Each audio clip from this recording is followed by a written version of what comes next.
Now we do have Mr. Garba, Shehu, Senior Special Assistant to the President on Media and Publicity, joining us from Dara. Good morning, and thank you for joining us today on the program. Well, if you could just start off from part of his response is that he thinks that government's response to Transparency International's report is more emotional than perhaps factual. What do you say to that? Thank you for giving us the opportunity.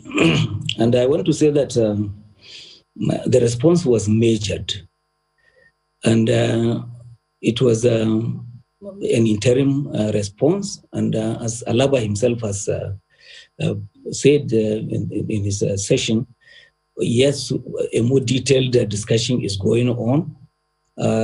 It is being escalated to the level of the Vice President, possibly Tuesday or Thursday, all of the anti-corruption agencies will come. We are not an arrogant administration, so we want to listen. And if there are things that are going wrong, we want to correct them. And but we feel strongly that if there are things that we do right, they should be acknowledged. I think this is our only problem with the report. Well, why do you think then people are of that impression that it is an arrogant administration? Well, they're entitled to their own opinions. But I'm saying to you that this report has been received. And yes, the technical committee has done its own job.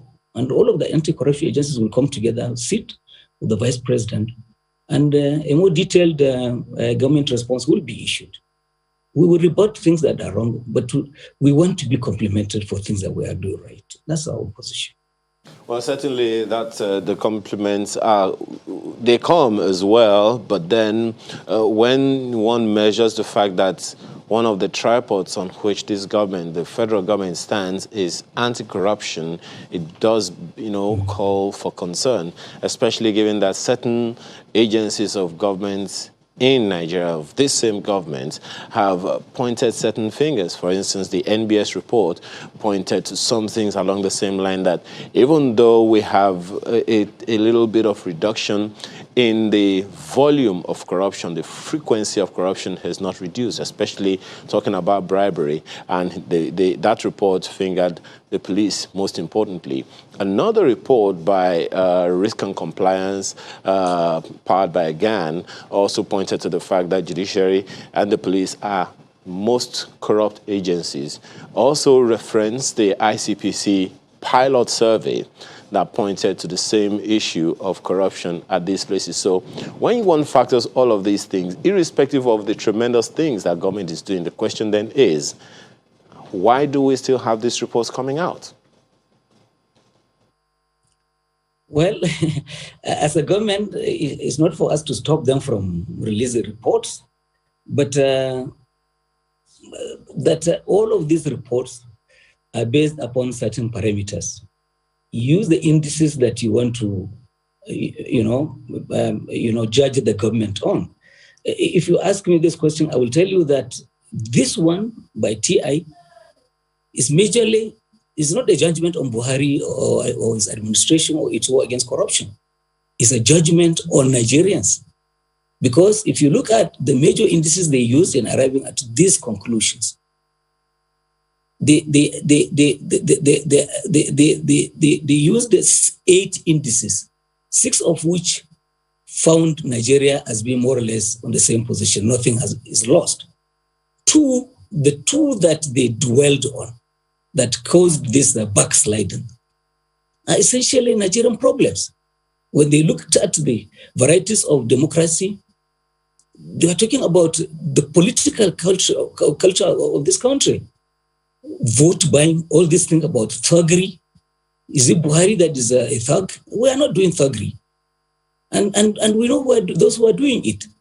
And when they talk about the Justice Project, which is also, yes, a big minus in that report, and they're talking about perceived corruption in the judiciary.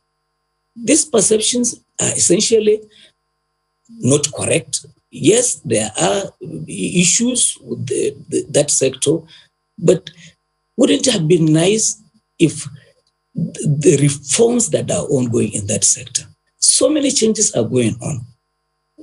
and acknowledge it so that you encourage those judicial officers that are upright. And then the system keeps getting better. Well, Mr. Shehu, some of the points you raised, when you talk about vote buying, it's a Nigerian problem and not necessarily ascribed to the government. But we remember that we even had a member, a senator, former senator of the APC, who said, well, they had to resort to vote buying because of what they saw in the field. Now, that's a member of the ruling party. So when you say that, doesn't that then mean that, look, yes, the president is a member of that party, the buck stops at this table, not just for that one, but for several other matters that has to do with this country? No, it doesn't place responsibility on the desk of the president, because if an individual, by their own admission, say that they are engaged in wrongdoing, it's a law enforcement issue.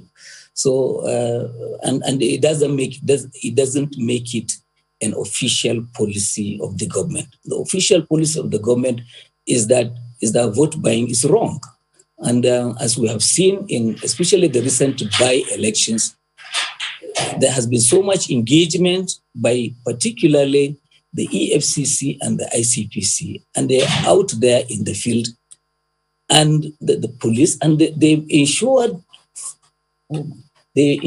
that much of this is avoided, and it served as a deterrent for the most part, because those who wanted to do it were really, were unable to do so, considering that the eyes of the law were present at polling stations. I mean, also you said that this is not really a verdict on the government, but on Nigerians. So maybe if you could look at the methodology of that report, the TI's report, it can help us understand what really went through, building the report. So you see that actually this corruption perception index does not capture private sector corruption, for example. It doesn't capture informal economies and markets. It's basically for the public sector, the civil service, which is government. And take a look at what it captures. It talks about diversion of public funds, bribery, but then ability of governments to contain corruption and enforce effective integrity mechanisms in the public sector. So that's one for government. It talks about meritocratic versus nepotistic appointments in the civil service, which is the responsibility of the government. I mean, it goes on and on. Effective criminal prosecution of corrupt officials, adequate laws on financial disclosure and conflict of interest. It goes on and on, basically saying that this is a government thing and not a Nigerian thing. In fact, seeing the statement that has come out from you, the Ministry of Information, if it were a Nigerian thing, why respond?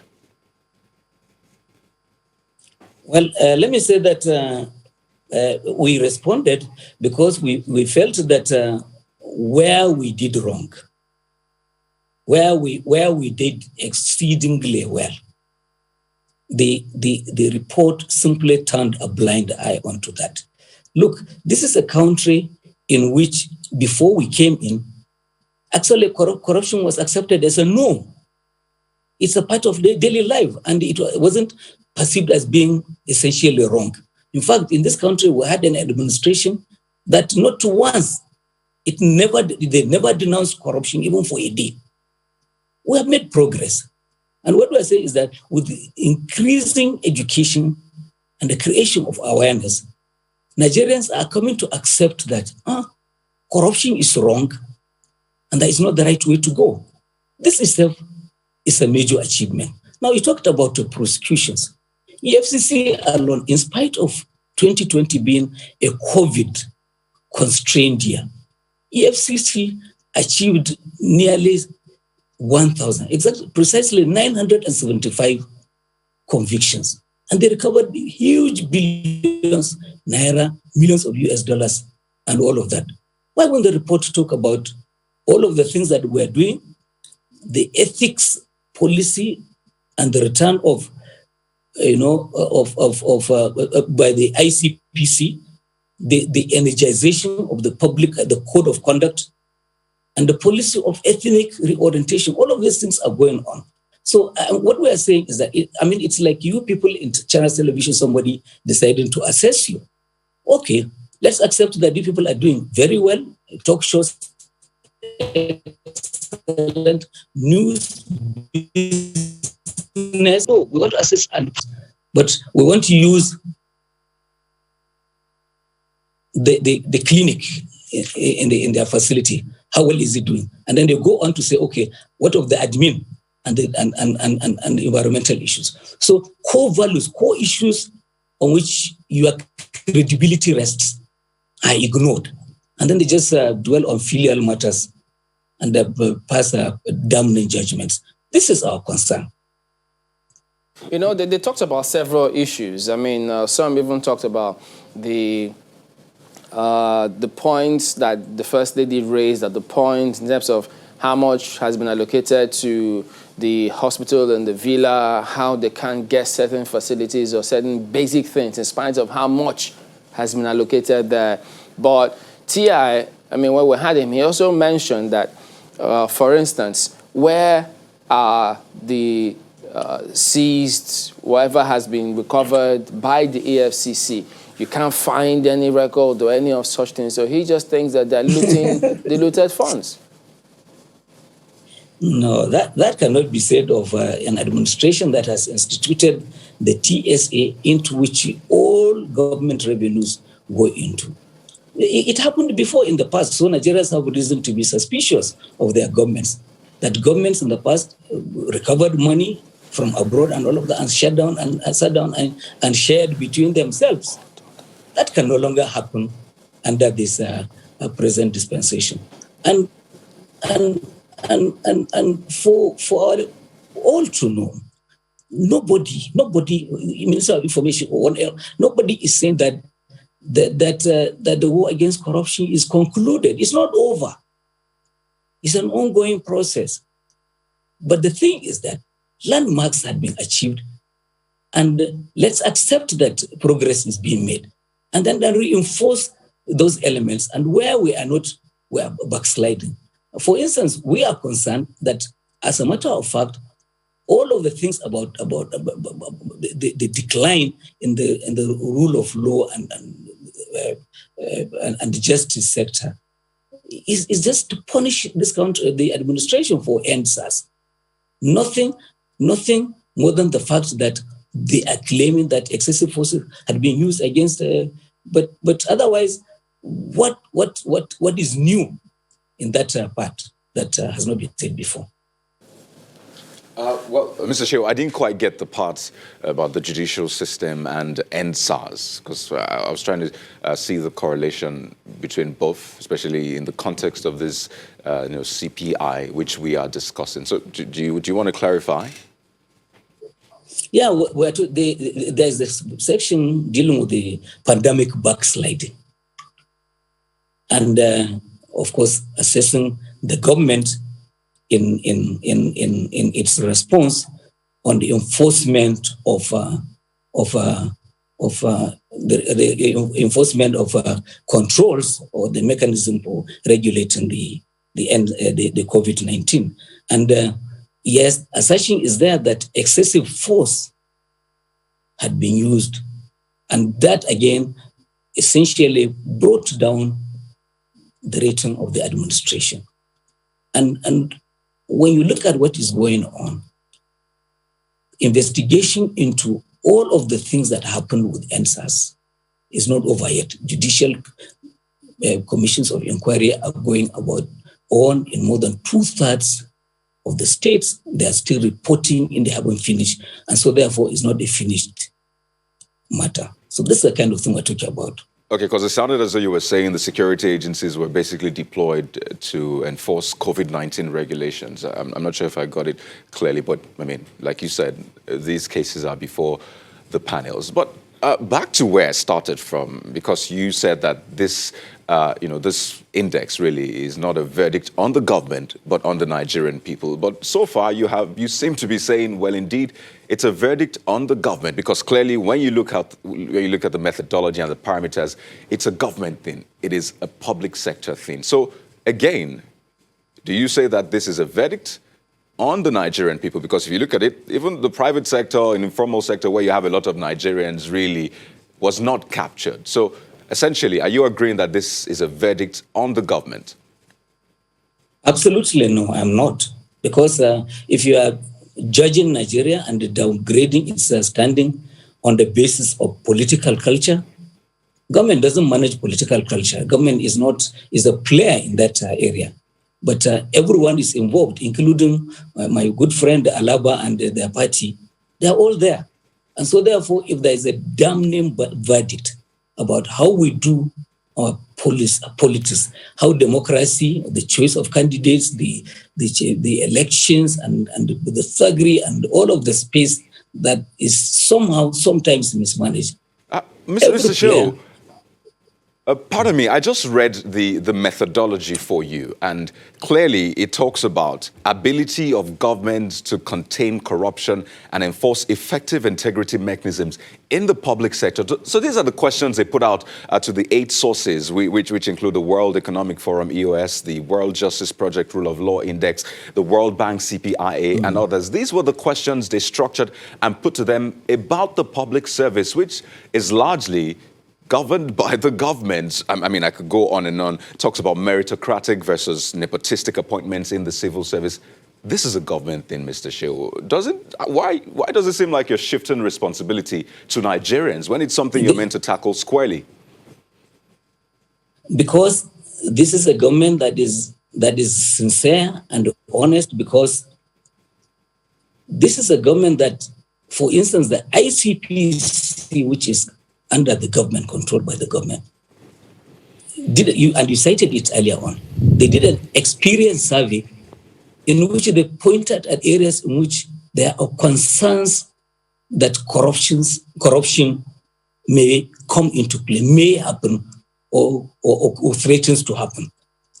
The point is that, which is even more credible, the experience survey, which is the real fieldwork that we are doing, or somebody who is doing a perception survey. I mean, when you get people to sit down and write reports, and including, with all due respect, my colleague Alaba, who just sat with you a while ago, people sit down to just reel out grievances. Now, the thing is that, look at what we're doing. We're strengthening audit in the system of government. This is a government that to the 54,000 ghost workers in the public service, 200 billion naira saved, money in trillions of naira recovered. Look at what is 14 trillion in the TSA. So what are we doing? Some of this money recovered from accounts. An organization had up to 260 bank accounts. Some of them with the signatories that are different and unknown. So there's so much that is going on. What we're saying is, look, people have a right. We are not denying them the right to look in. And in any case, the president here in the Iraq did say 2 days ago that our books are open. We're here for inspection. We want to open things up and people come and see it. We have nothing to hide. But people just hide behind the veneer of grievances and politics and the perceptions that are decades old. I think that they need a new set of eyes to look at the facts as they unfold. Anti-corruption war is not static in this country. It's going on. It is on course. It is not derailing.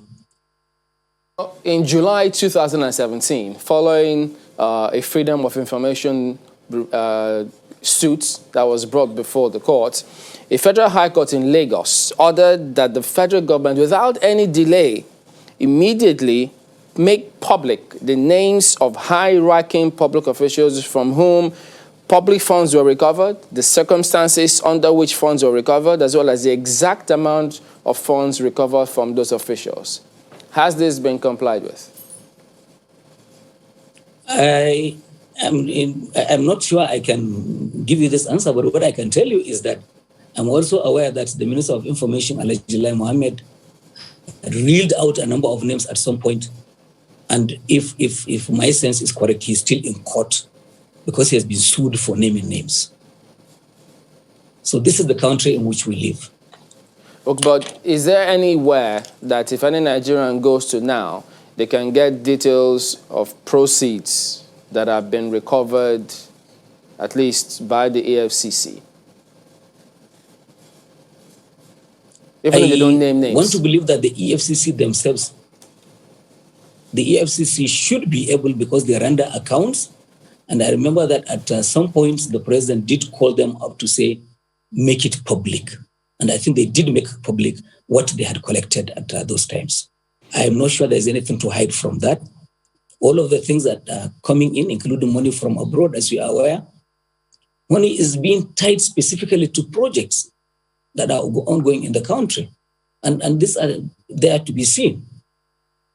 But that was part of the reason why the quote unquote, the offenses that the former AFCC boss was said to have committed while he appeared before that panel that were investigating him. They also said that proceeds of crime were being relooted. They didn't have records or details, and then they wanted to set up something to ensure that that doesn't happen. So if that happened, why were they doing all of that in the first place? Well, this then tells you that the war against corruption by President Buhari is no respecter of any person or institution. Is that it was not done at the time? Because the process you say has been listed was not listed. Oh, what had disappeared under the chairman Magu? Are you saying that it was not listed, or what are you saying? What I'm saying is that when you say that they had complied or they had listed certain things, what that investigation was trying to achieve is that, or point out to Nigerians, is that the processes, the funds that were, there was a lot of shady things going on. It was not transparent as many people were made to believe. Well, yes. Well, to the credit of the administration, that is why there is an investigation going on, and a judicial commission of inquiry set up.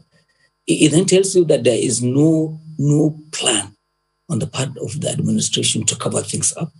These results will come out. The outcome of the investigation will be made public, and justice will take its course. So when is that going to be made public? Well, we thought they submitted the report a while ago, a long time ago. Yes, I'm aware that the recommendations are wide-ranging. Not only do they pertain to the issues of the former chairman or the suspended chairman, but also the fact that they seek to introduce major reforms in the anti-corruption law and the organization and the character of the war that is going on. So they are wide-ranging. And there's a government committee, I'm aware, that is working on the white paper that would obviously be released by the administration. But just before I ask my question, Mr. Garba, are you saying that the former chairman is a former chairman and not just a suspended chairman? Which one is he? Former No, I did chairman? I corrected myself. I said suspended chairman. Okay. I just wanted to be clear, that, okay, he has been replaced and all of that. But, Mr. Shehu, there are those who believe that the federal government is putting the cart before the horse, so to speak, in the fight against corruption.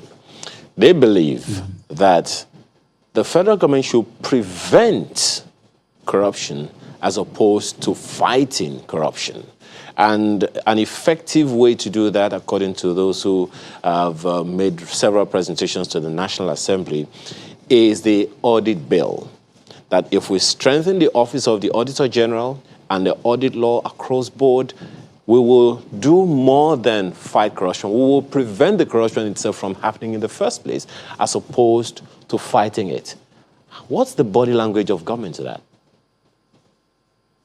Well, let me say to you that I don't have an answer for why the audit bill is still hanging in there. I wish I knew. I would have asked before I came on board. However, yes, I truly agree, and I'm aware that in many countries, Botswana, Kenya, the Auditor General's office strengthened has really worked as a big tool, in the fight against corruption. But it is then, because that bill has not been signed, does not suggest that prevention of corruption is not going on. And in fact, the major focus of the war against corruption by President Muhammadu Buhari has been on prevention and the building of integrity, system in these institutions that are working against corruption. And look at the massive public education going on. ICPC is doing their own, UFCC, they are doing on radio, on TV, dramas, everywhere. So this is why we're able to say that we have achieved so much. In addition to recoveries and high-profile prosecutions, what this government has done that others hadn't done is, in fact, to change public perception of corruption. Nigerians, now, majorly, most Nigerians believe that it is wrong. This was not the case in the past. Corruption was accepted as being normative. It was part of your daily life. Now people ask questions. If they stop you and say, give me this, you say, no, why would I give? We see these things on videos that circulate on WhatsApp and all of that. So awareness against corruption has been raised, and we wish TI and others would focus on some of these elements rather than dwelling on all the grievances and perceptions that have been there decades along. So some of what you've said today on the program is that the government is a listening government. They're not an arrogant government. The books are open. But, the dailies are reporting today that the president is going to appoint a new police boss. There's been different comments in different quarters saying, well, the Southeast has been left out in some of those key appointments in security. So is the government going to appoint an IGP from the Southeast extraction, perhaps to change any perception of nepotistic appointments? Chambali, let me say that the language that is being used is that there should be an Igbo service chief. And this is a country with more than 250 ethnic groups. If you are going to appoint a service chief from every ethnic group in this country, you are going to have more than 250 inspectors general of police, 250 chief of army staff, 250 chief of naval staff. It's not going to work like that. And they have their own systems. They have their own systems of producing leadership. If we say that we are going to use ethnicity or region as the basis, then we have lost it. This is about law and order. It's not about ethnic identity. I think that Nigeria this country finished with the tribalism in the 1960s. Why are we back to it now? Well, I thought there's something called federal character in our laws to ensure that every region is, as they say in politics, carried along or has a sense of belonging. Exactly. But if you have three positions, look at what happened with the service chiefs that's appointed now. 2 from the south, 2 from the north. If you are talking about religion, 2 Muslims, 2 Christians. So what do you want again? Well, the other part of that question is about the police boss. And as you heard, the dailies are reporting that the president is to appoint a new police boss. Yes, he has appointed service chiefs. Well, the National Assembly is meant to validate, in some sense, those appointments. But regarding the police boss, what is the state? Is the president thinking of appointing a new police boss? Has that appointment been made, maybe? But because Nigerians are expecting that to be announced today. I haven't spoken to the president, but if I read his mind correctly, the president will rather have an inspector general of police who will make you and I safer, who will protect life and property, than one who is more pronounced by his tribal marks. Well, this is also more about the when, not about the who, maybe, the when. Because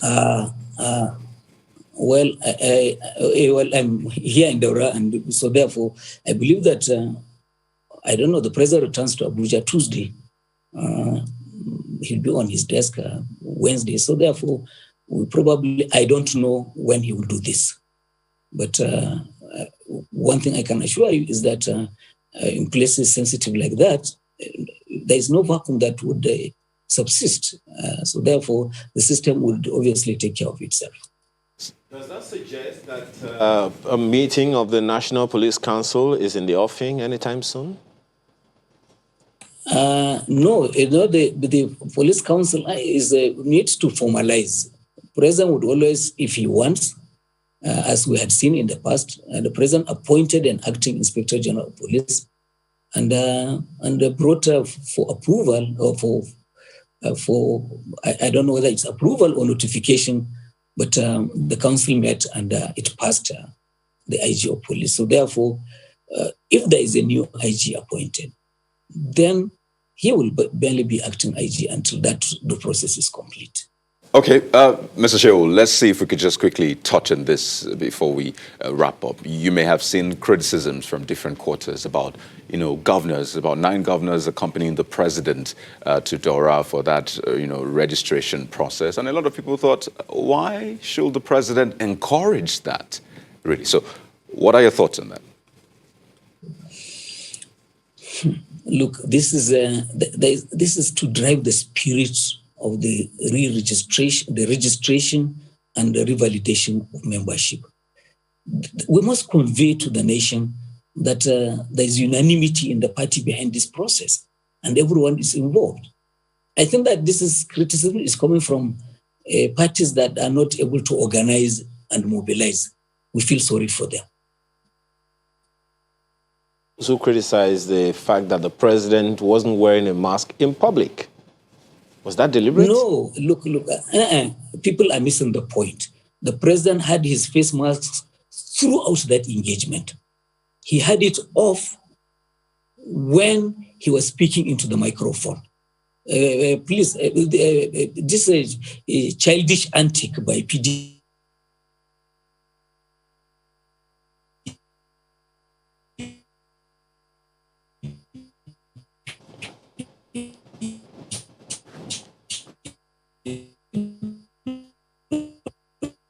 The connection is just gone bad. But we do appreciate your perspective this morning, Mr. Garba, Shehu, Senior Special Assistant to the President on Media and Publicity.